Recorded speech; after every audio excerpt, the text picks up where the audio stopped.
Brandy is a passionate yet no-nonsense woman who is going to tell you exactly how she feels and when she feels it. Fabulous human being overall. And that's who Brandy is. Brandy is someone who is there willing to help you and guide you through whatever it is you might need.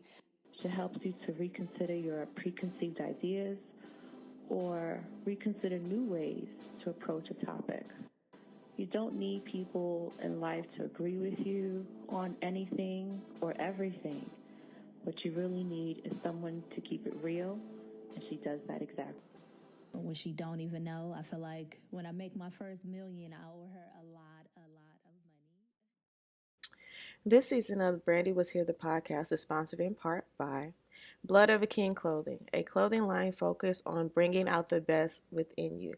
Blood of a King Clothing is a motivational clothing line that is helping you find the greatness within. You can shop Blood of a King Clothing at bloodofakingclothing.myshopify.com. TBM Skincare provides the tools that help women love what they see when they look in the mirror. With the full line of plant-based products, we invite women to reclaim their time by adopting a self-care routine that invites luxury into their homes. The company began making small batches of natural skincare in 2015 after founder Brandy Vernado crafted the recipe to cure her adult acne. In doing so, she also found the confidence to pursue her dreams of being a full-time entrepreneur. Since its inception, TBM Skin has made luxury skincare accessible to everyday people and is committed to helping communities rebuild their sense of pride and their unique identity. You can shop TBM Skincare at www.tbmskin.com. Hey y'all, welcome to another episode of Brandy Was Here, the podcast. I'm your host, Brandy Nicole, and today's episode, man, y'all are going to love it. Y'all are going to love it because I love it, and I think most of the time y'all like what I like, so if I love it, then I know y'all will love it too. I know, look, you could tell that it's going to be a good podcast interview. Like, we talked for almost 3 hours. Like, we had a whole nother podcast interview after the podcast interview because there was just so much to talk about and so much to say. Unfortunately, y'all not going to get the after party, but you will get a really great conversation with my guest today. Now, I always try to bring you people that I have directly learned from, and this is definitely one of those people. Now, if you know me, you know that I go through phases of seeking, learning, understanding, reading, hoarding information, consuming information, and then I go straight into create mode. So in my time of consuming information, I came across this Instagram page called Cutthenoise, and I was like, oh, one, I love the name. Two, this is a health page. Now, with health pages, especially on social media, you have to be really careful because there's a lot of misinformation, and everybody thinks they're an expert about health, and people really don't know what they're talking about because every body, literally body, is so different. You have to be very careful who you get your health information from. So I'm like, okay, I'll entertain it. And I wasn't entertained. I was educated. I was awakened from the sleep of what I thought health and wellness was, and I got a lot of really good information. Now, he does a lot of videos, informational videos. And if you're a person who has been listening to all of the other folks, his content may shock and surprise you. But as always, with everything, I encourage you to do your own research, of course, into the things that he's saying, to fact check for yourself. But when I came across his page at the time, I was really big into juicing, and he was doing this juicing thing. I was like, okay, finally somebody who doesn't see juicing as like, a weight loss hack, but really just a way to reset your body and your health and your wealth.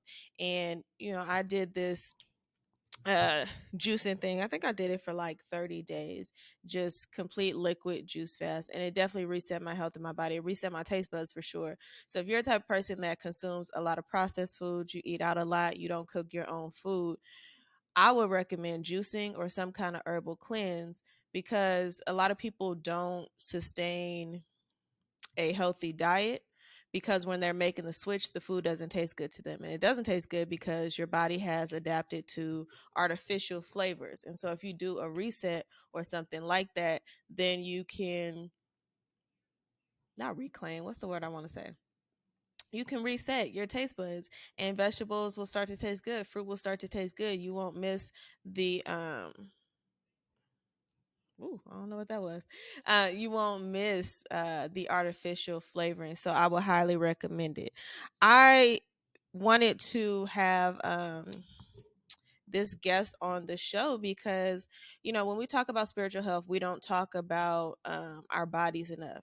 If you grew up in the church or you're religious, you may or may not think of your body as a temple, so to speak. But how do we maintain that temple is very important. One thing that I learned on my spiritual journey is that what I eat has a direct, very direct connection to how I think and how I feel. When I was eating a lot of crap, I didn't feel good. I was always tired. I was always just kind of lazy, lethargic. I wasn't motivated to do much. My health wasn't good. I always got sick. When I started paying attention to the things that I ate, and when I say pay attention immediately after you eat something. If you're craving something, so before you eat, when you're craving something, how do you feel? What's going on in your life? What's on your mind? Did you sleep well? Did you just get in an argument? Are you feeling lonely? I had a experience one time. I was like kind of having a bad day, and I text my friend and she didn't respond. I text another friend and she didn't respond, and I called my mom and my mom was like, I'm gonna call you back. And I was like, oh my god, I got in the car, I was on my way somewhere, I was driving, I was like, oh, McDonald's, let me go get like an apple pie. And I was in line, I was like, in my mind, I'm like, I'm just gonna get an apple pie, but like McDonald's does, like, you get these 2 for whatever. So I got 2 apple pies, and I was like, oh, I really want some fries too. And I got some fries. I was like, well, let me get the large. Let me add a barbecue sauce. And shoot, you know what? It's actually cheaper if I just get the whole meal. I ended up leaving, literally, y'all, with a Big Mac meal and 2 apple pies. And I went and I drove around the drive-thru, sat in the parking lot, and I ate it. I was like, oh my God, I just feel so much better. It felt like all my problems kind of went away. But did they? No. And why did I eat all that? I wasn't hungry. I needed something to fill that void of that mini rejection that I just got because ain't nobody had time to talk to me. So when I say reflect on your feelings about your food, that's what I mean, right? You may not be able to do it in the moment, but you should do it. One of the ways that you could do that is by keeping a food journal. Now, I'm telling you all this up front. You can listen to me because I don't know, you know me, you listen to this podcast, but our expert is going to give you all of the tools and jewels that you need. And so bringing it back to the reason for this, right? You're like, Brandy, oh my God, you're talking to a wellness person, a nutrition person, a food person. Yes, because what you eat is really going to impact your spiritual journey. We talk about vibrating higher. You can't vibrate high when the food that you eat is vibrating really low. Okay. The food makes up our cells and gives us our fuel. So if you're not eating food as fuel, you don't have any energy to do the shadow work, the spiritual work. You can't tap into your higher self. You are going to not have a clear path of messaging between you and spirit because you got all this junk, mucus, fat, all these things in the way. Okay, so in this episode of the podcast, we're going to get into why food is important, how it impacts your mental health, how it impacts your spiritual health. And so for this podcast, you might want to pull out something to take notes with because there's going to be a lot that is said that you're going to want to refer back to, that you're going to want to research more about. I can't stress that enough. So let me stop talking and let's get into the episode. All right, listeners, I have a treat for you today. I'm so excited about this podcast. I am going to let him introduce himself. So just tell the people who you are and what is it that you do. Yes, I'm very excited to be here, Brandy. Thank you. My name is Kobi Asare, and I'm the founder of and CEO of Cutthenoise. Basically, what Cutthenoise really is a wellness brand dedicated to really simplifying all the things around health. I feel like I don't know if you feel this way, but I feel like there's a lot of information out there and often leaves people in kind of a state of confusion. So in a state of confusion, they just like make whatever choices come. So my whole thing is educating people about those choices and simplifying it for them so they can actually apply it in their lives.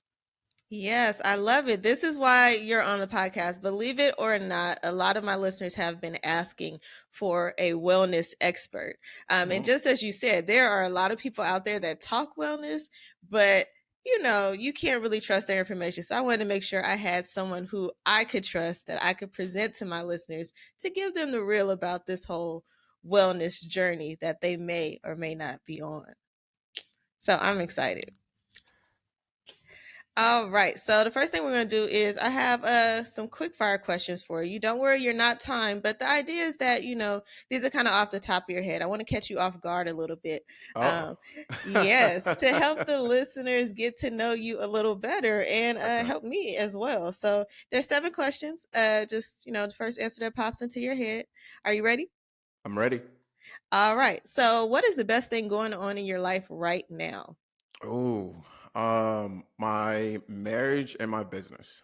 Oh, I love when they say ooh. Name a song that uplifts your spirit. Oh, wow. Yahweh by Chance right now.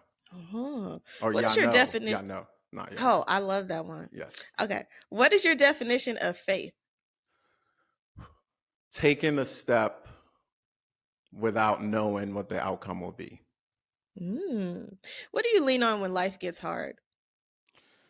I really go back to the fundamentals. I lean on prayer, faith, speaking of, and just kind of trusting in the universe. Finish the sentence. One thing I believe I do well is.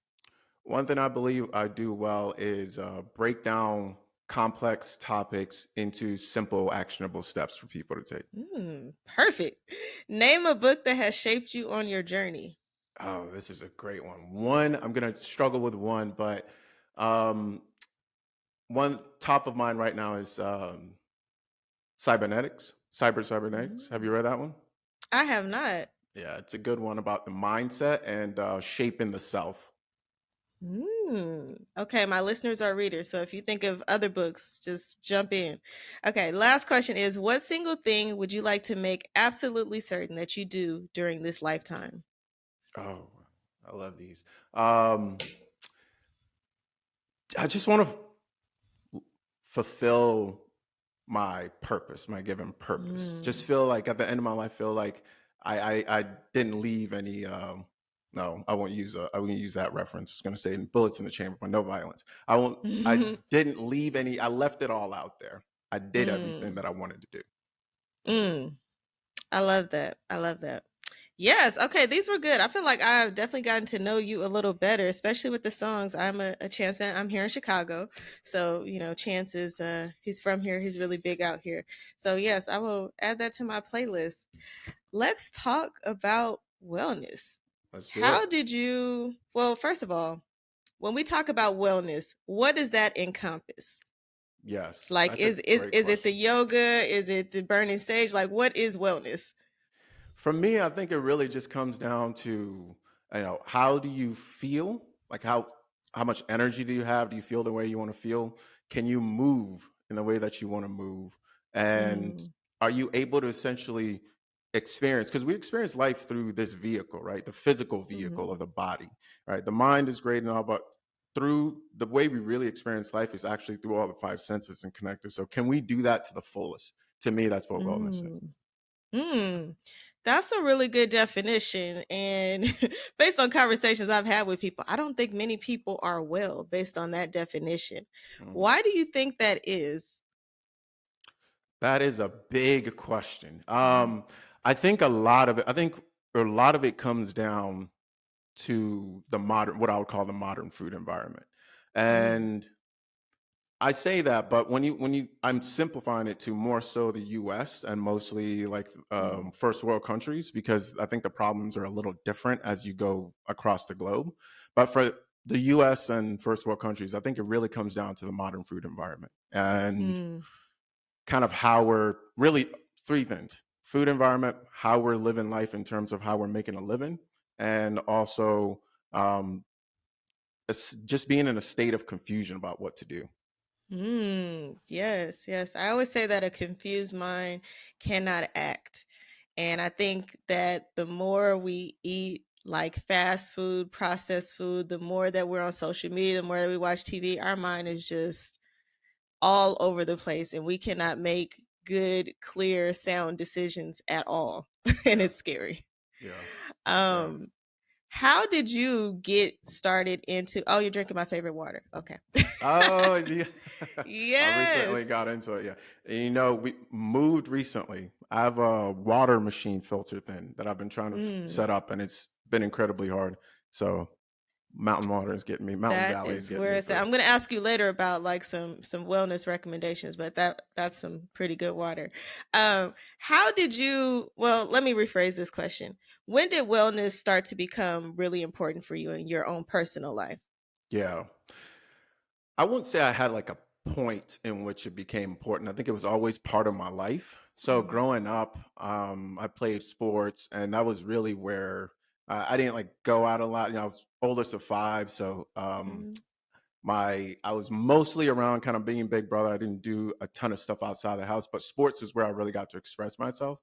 mm, So that started, and then I got into like studying health and wellness in college when I started to mm. study under Mike Pimentel, who was incredible and really helped me kind of develop an interest in actually studying it as a subject. Hmm. So what sports did you play as a kid? Soccer. I'm Ghanaian, so it's in the blood. Oh, It's soccer, a must. nice. So would you say like you played sports and my son and I had this conversation all the time because my son plays sports and it's really like my motivation to be more active as well. But my Mm, son always says like, the kids are really active and the parents are really not. Right. mm, Like they bring their kids to like sports practices, but then parents have all these like really unhealthy habits. mhm. And so like growing up, you were playing sports, but in your household, was like proper nutrition a focus? Did you kind of just eat whatever? Were you eating a lot of junk food or what was that like? That's a great question. I think honestly, being the immigrants was really helpful in that my mom always cooked. My mom was always at home. Mm, Um, and so we really kind of ate a lot of the same meals over and over again, a lot of rice, a mm, lot of chicken. And it was very, very simple. I wouldn't say it was really like super healthy, but it definitely wasn't bad. Now, over mm, the years, we kind of like, I think it progressively got worse, to be honest. And we started to eat a lot more sugar, a lot more fast food, a lot more as life got busier and busier mm, with the kids. Uh, I wouldn't say it was necessarily a focus of like let's eat healthy as a family. It was really we just did what we knew to do, and over mm. time, I personally kind of developed an interest in like actively making decisions that will further my health.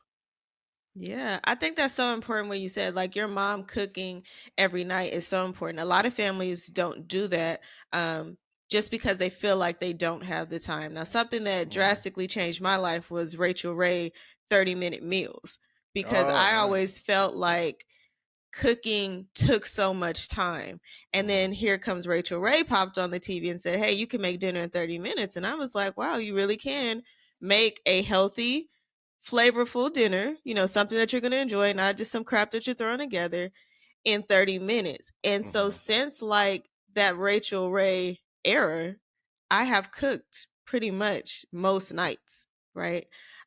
Because it just kind of in my mind, I just made the connection that okay, this is not actually as hard as I'm making it seem. Like I Mm. have 30 minutes to make a meal. It will take me 30 minutes to go to McDonald's, sit through the drive-through, grab the food, come home and eat it. Like I have the time. So it just made a real difference for me in terms of like my own health. I really appreciate you sharing that because I think that's a huge breakthrough for. I mean, I don't necessarily look at cooking. My view on cooking has developed over the years, right? So Mm. I basically started out kind of like, let me just get it as quickly as possible, and now just being a little bit more into nutrition, thinking about putting the components together. But I think the biggest thing that I see is just making it a really big deal when in fact we will save more money, we will eat healthier, and we will have better relationship with our loved ones if we just have more meals at home. And Yeah. I think that is more as of a mindset shift that will make a tremendous difference if we take it on. Yeah, and I like what you said earlier about like eating the same thing every day. Like not necessarily the exact same thing, but I think people start to make unhealthy choices when they're confused and they can't make a decision, right? They don't Yes. have things like most people or people who don't cook look in the refrigerator and they say like there's no food, like I don't know what to do with this stuff, right? So you're like, what do I eat, what do I eat, what do I eat? Oh, let me grab a bag of chips. Right? Right. And there's like maybe like a watermelon that needs to be cut in the refrigerator that you can have instead. Or you're out or you haven't planned what you're going to have for dinner, so you're thinking about it on your way home from work and you're like, oh, there's Chick-fil-A, let me stop there, instead of let me go home and cook the chicken that I have out and the vegetables that, I bought at the farmer's market or whatever. If you don't have a plan, they'll make a plan for you. And Oh it's man, that pull is you so true.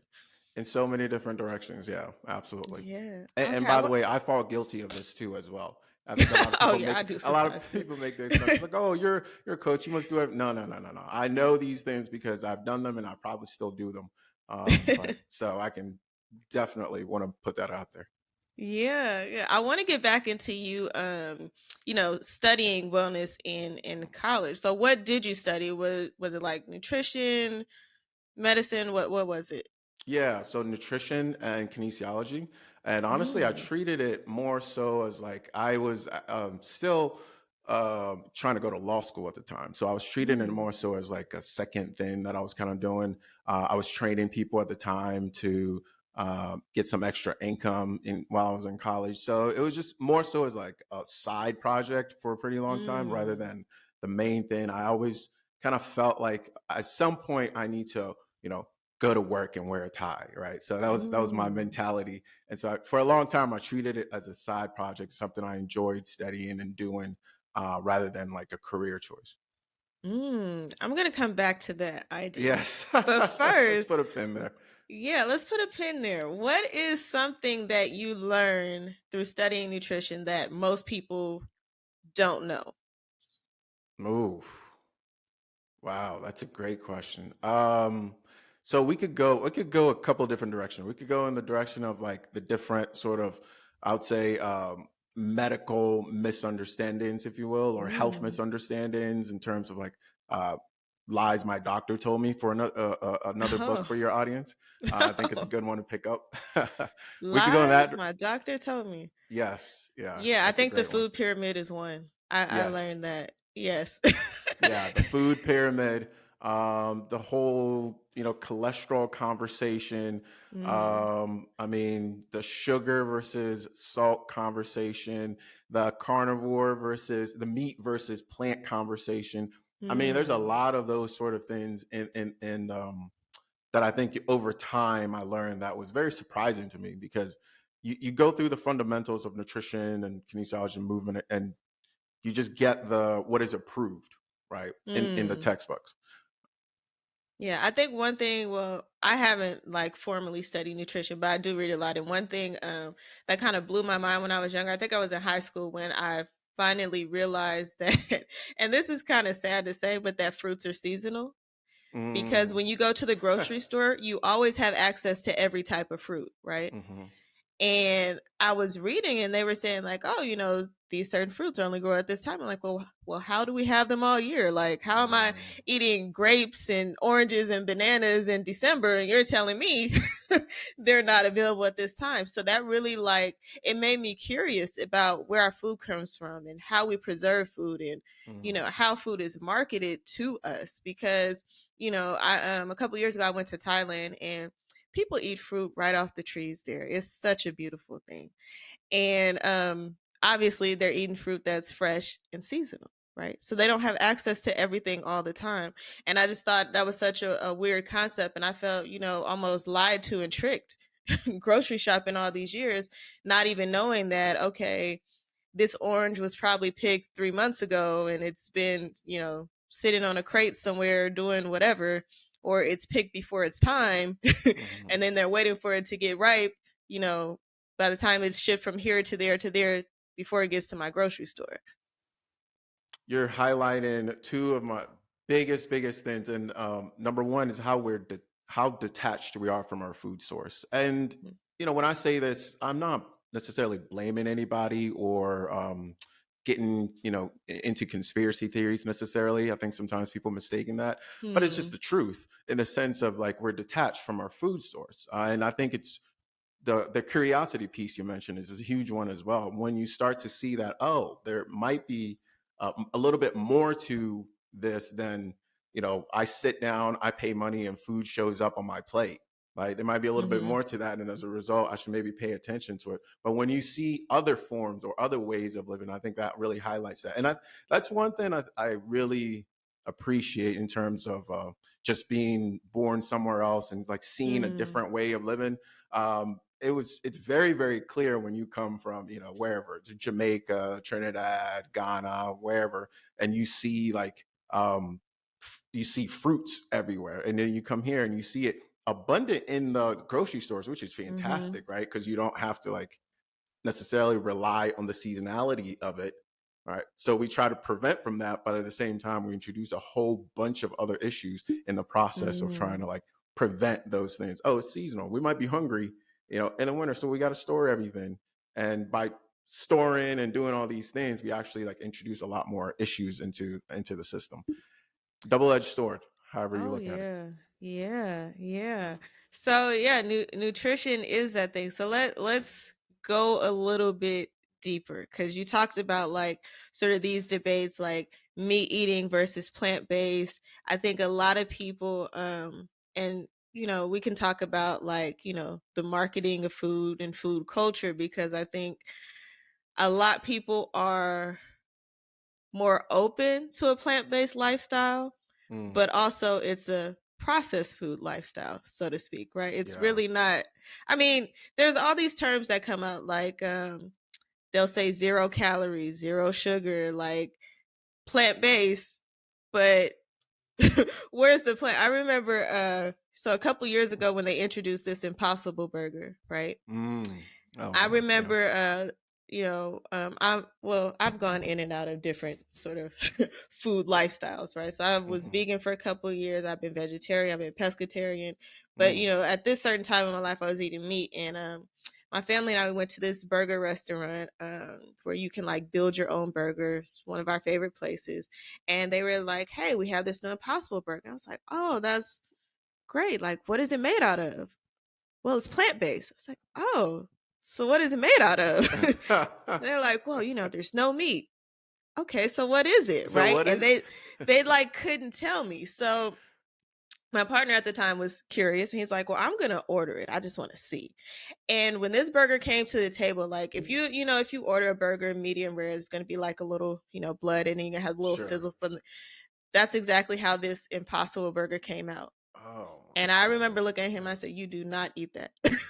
Like, you can't, I don't know what that is. Like, you can't eat that. They can't tell you what it is, right? It looks so closely to meat. It can't be real anything, right? Like, if you have a veggie burger or a black bean burger, like, like you see the veggies, you see the beans, you know what it is. Like, I don't know what this is. But people went crazy for it, like, "Oh, I can adopt this plant-based lifestyle. I can go to Burger King and get my Impossible Burger, right? And fries, and now I'm healthy." Yeah. Which is crazy. Yeah. So what is the whole plant-based craze? Like, is the plant-based lifestyle, like an authentically plant-based lifestyle, better than, eating meat or these other sort of diets that we have? Yeah, I really appreciate that story. First, that was funny, but also, it's so true, because the question is, if it's not meat, what is it? And if it's meat, if meat is so bad, how did how did we do meat for so many years without any issues? And also, a lot of cultures are very heavily meat based, right? So let me backtrack here to the bigger question here: is a plant based lifestyle, an authentically plant based lifestyle, more healthy than than eating meat? You may not love this answer, but it kind of depends, right? And I define kind of healthy as like, or a healthy diet as a dynamic relationship between what I call the mind body spirit complex, right? So this whole thing here, and the environment, right? So if you live in, I don't know, it's countries I haven't been to, but I'm going to name, like far north, really, really cold most of the time, can you adopt a plant-based lifestyle and live a healthy lifestyle? Probably not, right? You're gonna probably rely on the animals that are around a little bit more, maybe whale, maybe whatever it is that you have around, and you learn to Mm-hmm. actually not just take care of your food source, but really like your symbiotic like partnership and to survival, right? So what I find really interesting about plant-based and vegan, et cetera, is the conversation. It becomes a lot more political than actually about health, right? Mm. Is that make sense? Yes. Yeah, it becomes a lot more talking about the issue and grandstanding and proving that you're a good person and like, aligning with the right forces in history rather than like what's actually good for like what is actually good for this mind body spirit complex. Mm. And so the truth, when I look at it that way, my answer then is like it depends. You got to tell me what's going on here and what's going on in the environment, what's available in the environment, what is seasonal, what is the nature giving me at this point, what does nature want me to Mm. take, right? When we look at plants, for example, it becomes very, very clear that eating the really colorful, sweet, like part of like that makes sense, right? The fruit drops. But if we start to overcomplicate it and then we get into these situations where we're solving issues that are really money, Mm. that are really about the money rather than solving the real issue. So, for example, I think I posted something recently about turning plastic into protein, and you see these Mm. things all the time, and it's like you really have to think like, what is going on? We waste so much food, like in the billions of pounds of food Yes. wasted in just this country alone, and we can't figure out maybe how to reuse that better rather than turning plastic into protein. And it's all just a game of buzz. It becomes a game of buzzwords. Here's another book recommendation: Doublespeak. Mm. Doublespeak is a great one in that, especially the health section, where it highlights a lot of little words that have double meanings. They have the meanings that we think we are talking about in the public sphere, but what it actually means in the back. And I think plant-based lifestyle is kind of one of those trigger words, and protein, for that matter, is kind of one of those trigger words as well. Mm. Mm. You posted something on your social media like about something about like calories, like for people who want to lose weight, like should they be counting calories or like what should they be counting? And I think um this gets really confusing for people who want to start focusing on their health, right? Mhm. Because I feel like your doctor is going to tell you you should be intaking these many calories a day, right? Mhm. And of course, I naturally think that as adults, we feel like, oh, we know best. Our doctor says this, we're just going to kind of eat whatever we want and maybe cut back a little bit or whatever. Like, I don't think people actually count calories as much as they say they do. But, your And if they doctor do, they says, usually don't do it well. Like or they it's don't pretty do it difficult. well, right? Yeah. Right. Because what exactly am I counting? Now, I think this gets tricky because if, like you said, we are going to switch to like cooking our own food, hmm okay? hmm Maybe our calorie count of that is not as accurate as if, I'm using one of these apps and I'm scanning the barcode that's going to tell me, okay, this is just straight up 35 calories or whatever. hmm I think also like people are confused because they take in so much information from so many different sources, hmm right? So someone says like you should be eating, I saw this the other day, they said you should be eating your body weight in grams of protein. And hmm then someone else said like you should be drinking half your body weight in water, and you should, the average female should be taking in 1,800 calories a day. You have to have 6 small meals. And then someone else says, well, you should be on keto. And then you like Google something and it says, well, you should do a plant-based diet or what have you. So how do people who want to live a healthy lifestyle actually figure out what might be best for them? Yeah, that's a great question. I think and if we were to take a step back a little bit, I think it's one. It is a little bit of listening to too many sources, but that's hard not to do this day and Mm. age. I mean, everything is coming at you, so let's take that off the table. When it comes to the conversation of like how what nutritional, I call it nutritional strategy, is best for me, Mm. right? Because that's what it really is. It's a strategy and it's I love a good dynamic and it strategy. changes. Yeah. Yeah. and it changes based on the inputs, based on the variables. So the truth of the matter is you can't give blanket nutritional advice to the total population. It just doesn't work. Even if we look at studies, right? There's always it's always we reach a general conclusion, right? It's never 100. Nothing is ever like 100% because there's variations in the populations that have to be accounted for. So if you want a strategy for you, it has to be a strategy for you, meaning it has to be customized at some point. You can't take a blanket diet and run with it. You will have issues. Let me give you an example. Carnivore MD, highly respected. I love his work. But one thing I appreciate about him is that he was honest that he had to make tweaks along the way. And in fact, his name probably really shouldn't be Carnivore MD because he eats fruits, right? So it's not a carnivore diet, but a lot of people will hear carnivore diet, again, another trigger word, and they'll say, oh, carnivore, I know what that means. I studied that in like 5th grade science. It means I only eat meat, right?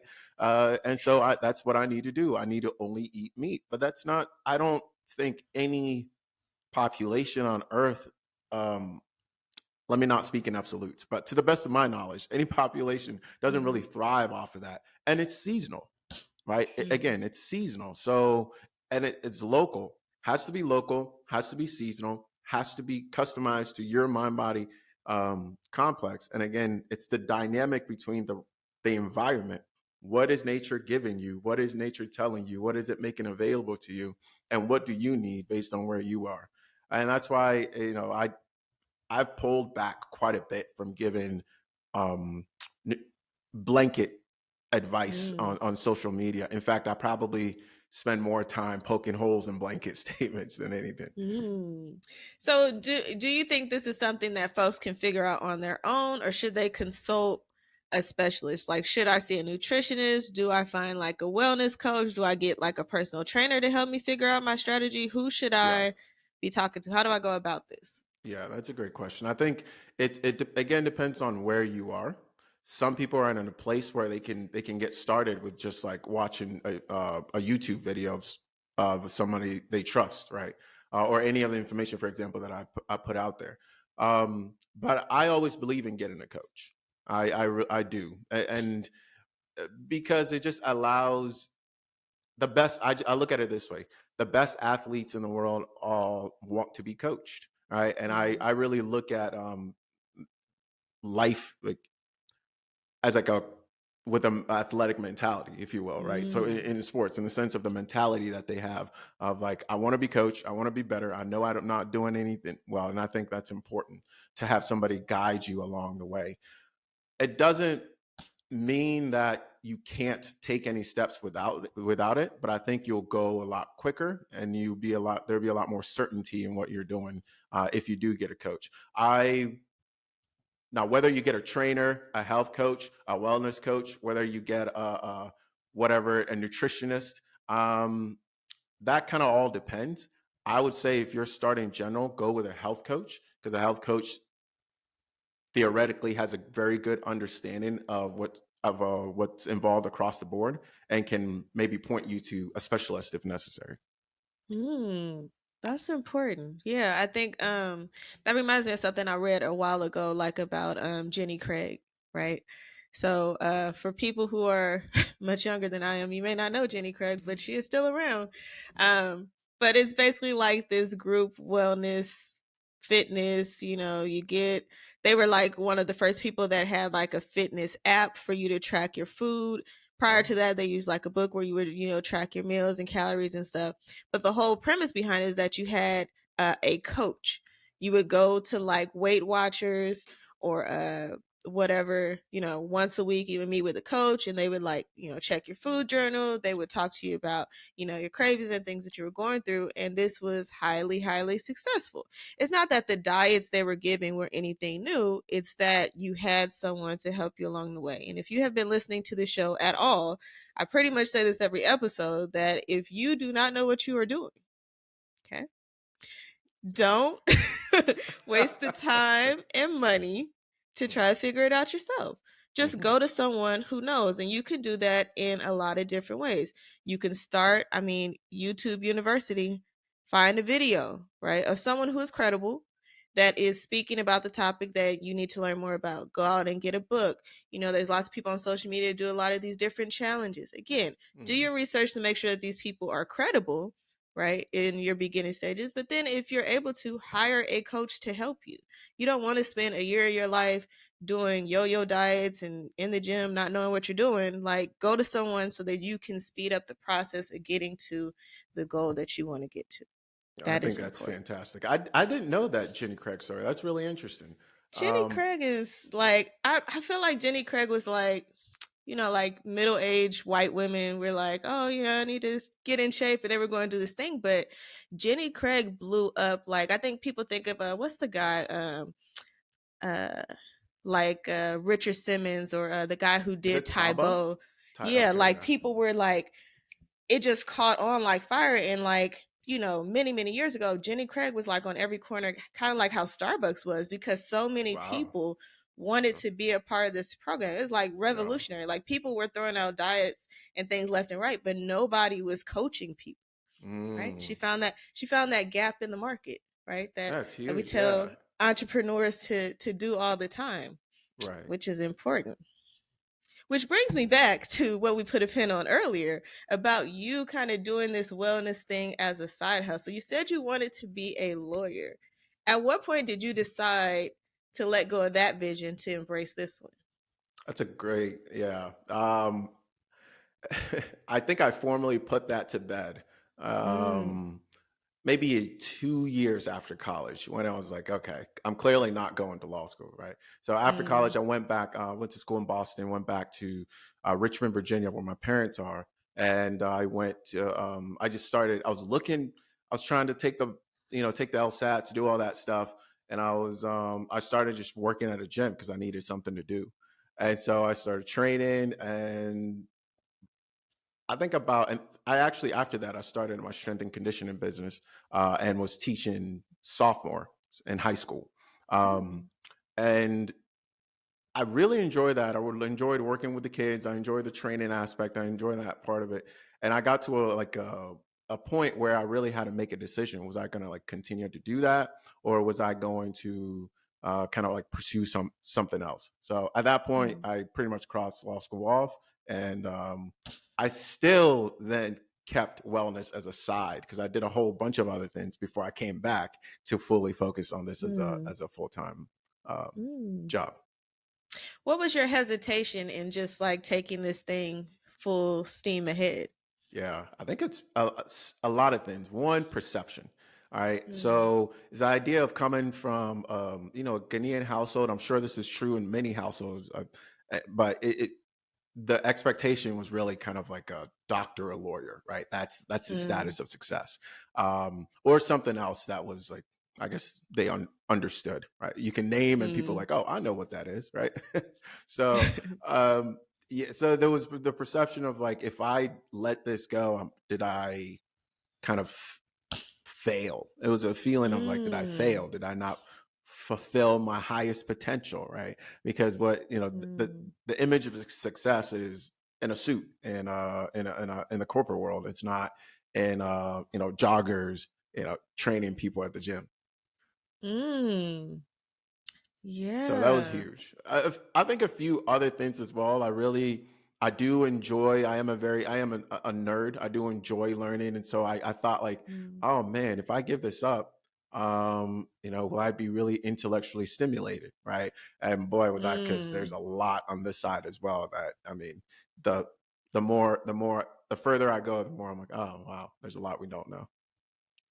Yeah, that's deep. I think there is in all of us this strong desire to like meet our parents' expectations or to exceed Absolutely. their expectations and really just blow their minds. So our parents say, go to college, get a good job. We're like, we need to, not just go to law school. We got to be at the top of the class. We got to be the number one lawyer. Like, we have to do this because, our parents, they give a lot to us. They give up a lot for us as well, and they're kind of desiring for us to go in a certain direction for them that feels safe, right? My mom always told me, like, I never want you to have to work as hard as you've seen your parents work, right? So go to school, get that degree, go do this job so that you don't have to have a side hustle or do all these things, right? Yeah. But I think the other part of that is we have our own desires of what we want to do. And it's kind of hard to fully embrace that when you're unsure if it's the right thing to do. Mm-hmm. Yeah. And I think a lot of our listeners kind of experience that. And I think it just takes time, right? Yeah. You said you were kind of doing it alongside of other things that you were doing, and then you felt like, okay, this is it. Yes. Yeah. And it really wasn't until really COVID post right before that I Really? really took. Yeah. So yeah, it wasn't. It hasn't been that long in that context. But to your point though about what you were saying about parents, I think you really hit it on the head. It's a love thing. It's a concern thing. It's a safety thing. And I get that as I'm getting older, right? Mm, But I think it's a little tough as you're younger to really understand. I don't know if have you. I'm not a parent yet. You're a parent. Have you I experienced that am. with your son? Yes, it is. My son is he's 14. And we actually recently had this thing, and he's probably somewhere in the room listening to me now. But we recently had this thing. So like since my son was 3, he was like, I want to play basketball. Right. He Mm, wanted to two things he told me since he was 3 years old. He wanted to go to Stanford, and he wanted to like be this basketball star. And so from the time he was 3, really until he's, the age that he is now, we have done basketball. We have done basketball camps at Stanford. We have gone to Stanford basketball, football, etc. Game. Like his room was Stanford, like this has been the whole thing. And then like a couple months ago, he's like, yeah, I don't want to do basketball anymore. I was like, okay, go get dressed. You got practice in about 30 minutes. You want a snack or what do you mean? He was like, no, it's just not fun to me. I don't want to mm, do it. And I had to, as a parent, be like, okay, mm. like I can't expect you to still want the same thing now that you wanted at 3. Like I don't even want the same thing today that I wanted yesterday, right? I can't hold you to a life decision you made when you were a toddler. Yeah. And it's going to change. I was a teacher for many years. I've worked with teenagers. Their minds change a lot as they get exposed to different things. And so what you want might change. What you want to actually do, like the skills that you possess, as a child or as a teenager, you may not yet have seen anyone else possess those skills, Mm, right? Like there are probably people who are, I'll be 36 next week, people who are my age who are just now finding their groove in life because they're like, I've always wanted to share the things that I love with people, right? Now that's considered an influencer, a content creator. 20 years ago, people are like, you want to do what? yeah. Yeah, you need a Yeah. job. Like you need to just go to Stop wasting school, time. get into nursing. Like you need to do something. Like that's not a real thing, right? So I think the more that we can just encourage curiosity, the more we can just encourage, not just young people, but all people to really trust themselves Mm-hmm. and where they're going is going to help people ultimately find what their purpose is and what they want to do. And Yeah. with the understanding that you can have multiple passions and purposes, like you can do multiple things. You don't have to be tied down to one thing. Yeah. Do you agree with this? I feel like it would help to separate, what we do for kids. For when I was younger, I think it would be helpful for me to kind of separate what I do for money versus what I do like for Mm. fulfillment in terms of contribution to society, and what I do in terms of like what makes me feel like I'm growing in my life, right? Like progressing over time. Because all of those feelings are very important, and we kind of, I feel, collapse that into a job. And it maybe at some point it used to be that you could get all those things from a job, but I feel like now that's not necessarily the case, and we have to understand there's a difference. Uh, do you feel like that might be helpful or no? I love that you even brought this up. I think that's so important.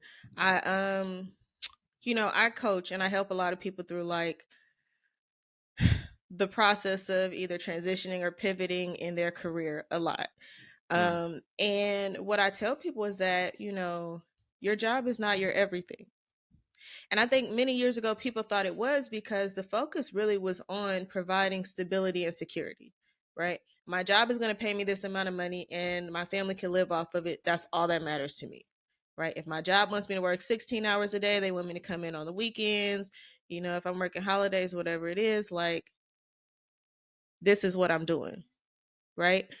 So I think over time, people realize that they're not really fulfilled, right? In doing that. Like, I go to work and I come home, but something's missing.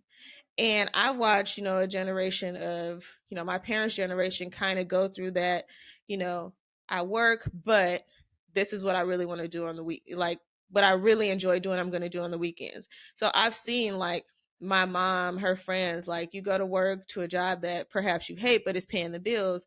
And then on the weekend, that's when you kind of come alive and you're cooking for your friends and you're selling those fish plates, or you're painting in your garage, or you're doing those things, right? But because of the demands of work, those things kind of become less and less, right? And definitely less enjoyable because you feel like you're sort of you're cheating in a way, right?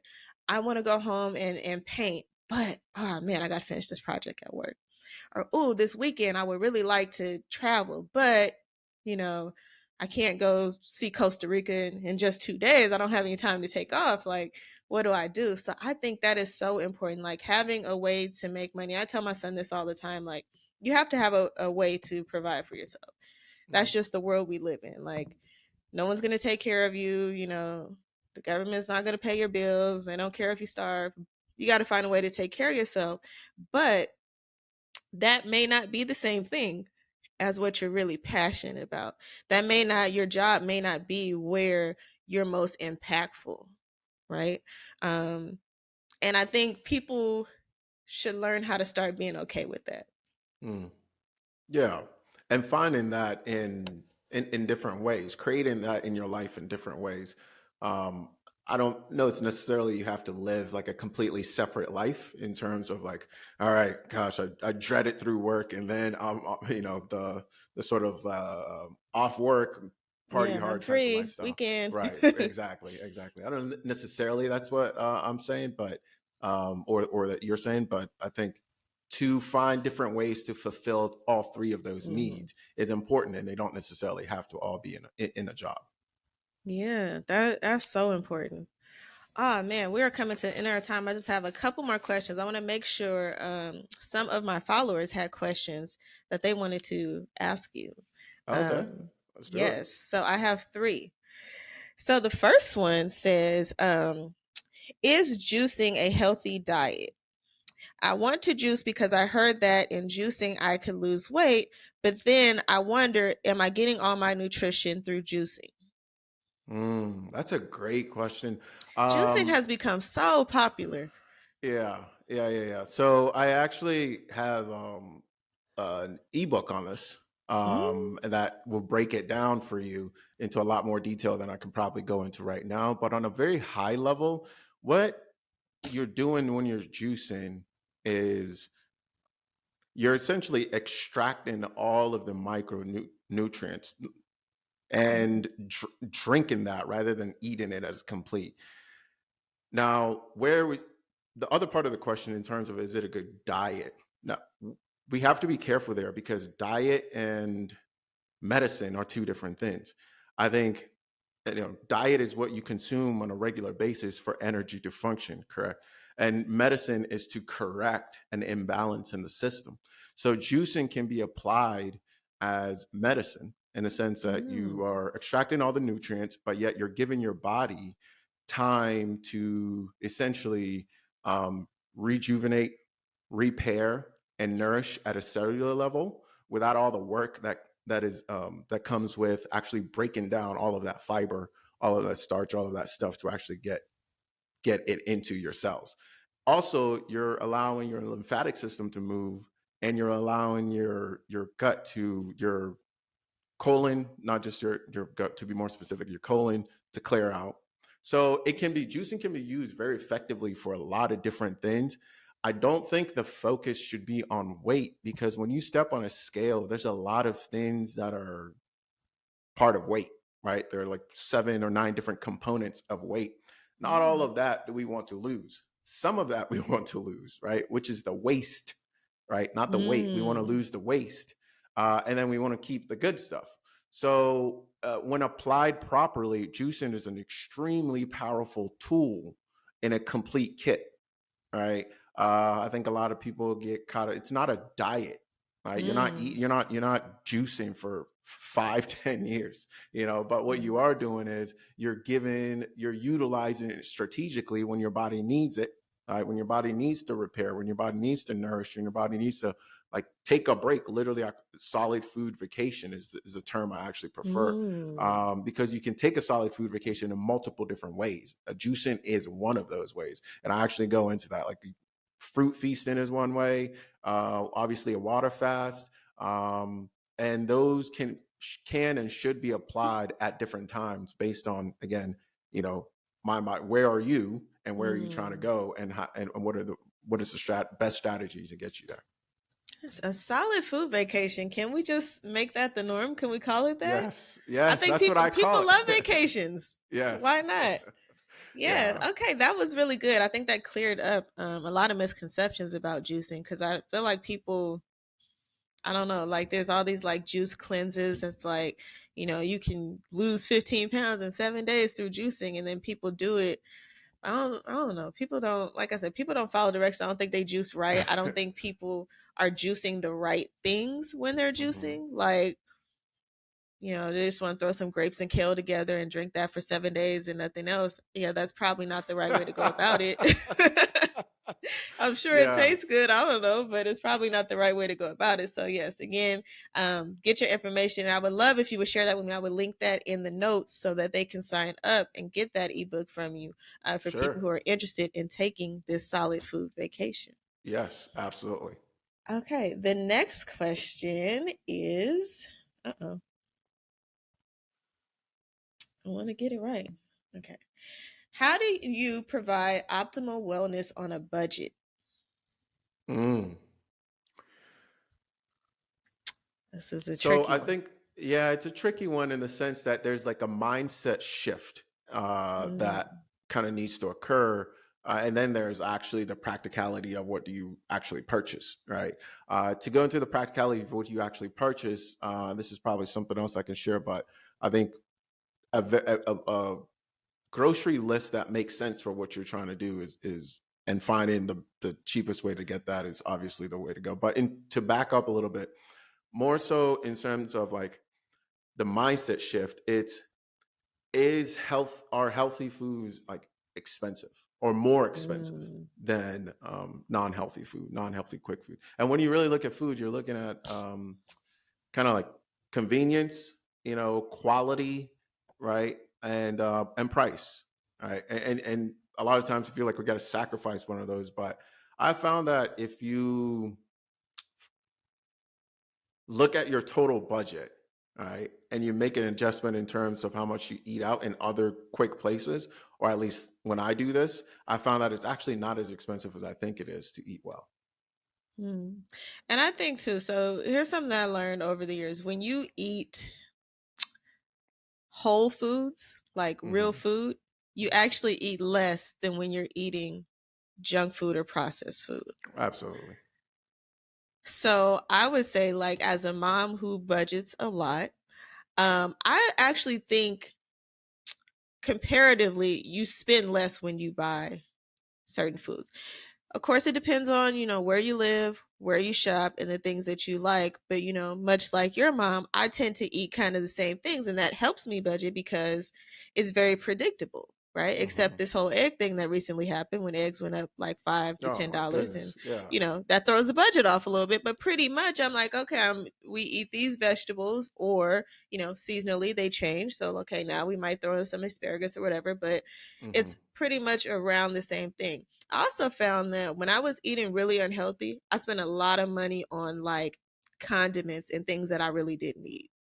So I wanted like all these different teriyaki sauces and soy sauce and buffalo like and ranch and all these different things that food actually tastes better without it. Which is why, going back to the first question, I would recommend that people do some kind of juice or detox, because if you've been eating unhealthy for a long time, your taste buds are off, right? You don't actually taste food for real. And when you come out of that detox, you actually start eating food, you're like, you know what? Broccoli actually tastes good. I don't need to dip this carrot in ranch. It's fine by itself. It's wonderful. Oh my gosh, I love, grapefruit. It's not as bitter as I once thought or whatever like that. So I think that's important, like to actually eat the food and not just pile a bunch of hot sauce and all whatever stuff on top of it too. It's Yeah. another way just to save money. Absolutely, absolutely. And I think, ultimately coming back to like the mentality of like, how am I going to make this work? And to your point, I think there was an article, I can't reference it right now, but that literally broke down budget by item and looking at, healthy versions versus unhealthy versions. And it really doesn't come out to when you cook the right way, right? It doesn't come out to my mom fed us, like I said, on rice and chicken and some frozen vegetables for those were a lot of our meals, and we did quite fine. And you do fine. You do fine. Okay, here's the last question. I think this is a really good one. Oh, I'm ready. Yes, it says, over the last year, I started to change my diet because I realized that when I ate fast food, I became really sad and depressed. I recognized this when I first went on. I recognized this when I first went on a 30-day juice fast, but I only made it a week. When I started eating back regular again, I felt terrible. But the week that I was juicing, I felt fine. How much do you think our food plays a role in our own mental health, if at all? Okay, great question. Real quick, I want to go back to the budget piece as well. It's when you look at the long-term cost of not eating well and not staying healthy, I think it's almost like a night and day. Co-pays, Yes. medication, surgeries, even. All It's a types of, lot. yes. And even things we can't even put direct price to, such as happiness. So to this question here, huge role. I mean, study after study after study after study after study has shown that food plays a major role in terms of how we feel. Most of our feel-good chemicals, dopamine, serotonin, etc., is produced in the gut.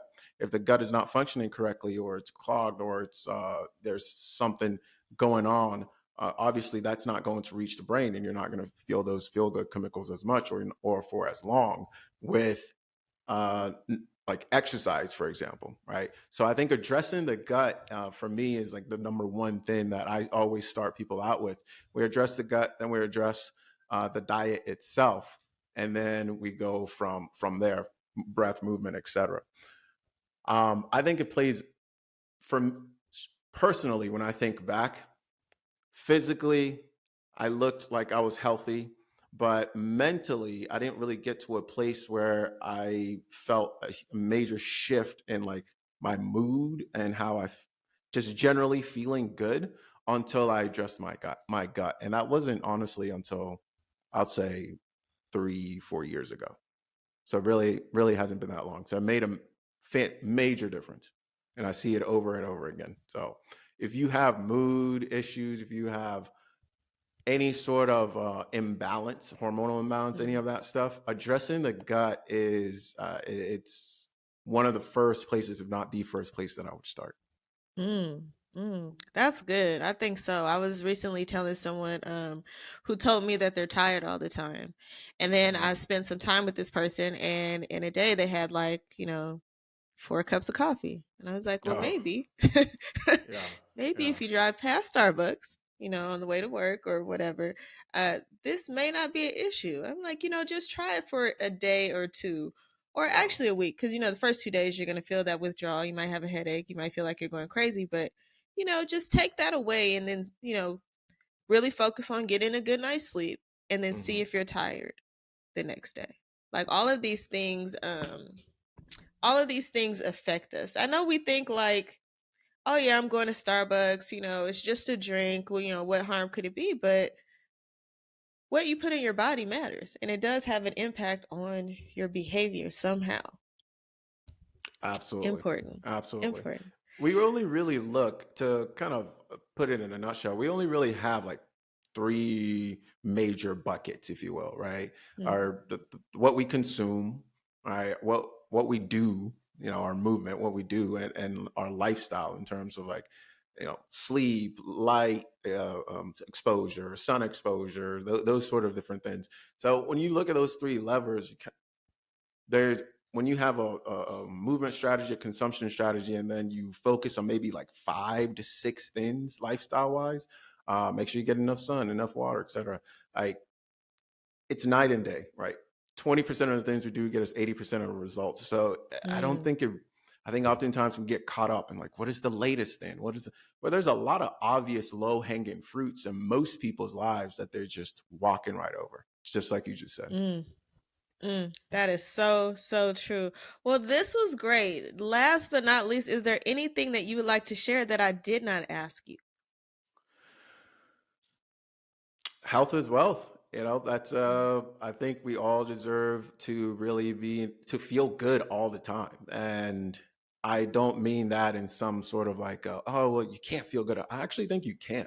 I think that you think you can feel good like pretty much all the time. Not that I do, but I'm working towards that. And I think there's like a few very simple things that we can do in the areas of, again, consumption, movement, and lifestyle, creating a very simple strategy where you focus on 20% of things that you do repeatedly over and over again to get 80% of the results. And if, 80 is pretty good. I'm not saying we should settle for 80, but 80 is pretty darn good if you can get that with 20%.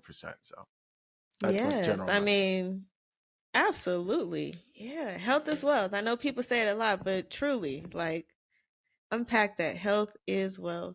I want to thank you for being my guest today. I feel like, I'm 10 times smarter. I am going to go and check myself and make sure that I'm in line with what my goals and what my body is telling me that I need. And I'm sure people listening to this will as well.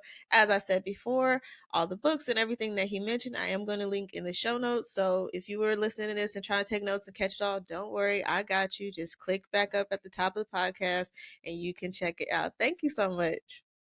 It's been such a pleasure, Brandy, and I look forward to having you on our podcast as well. Oh, yes. Yes.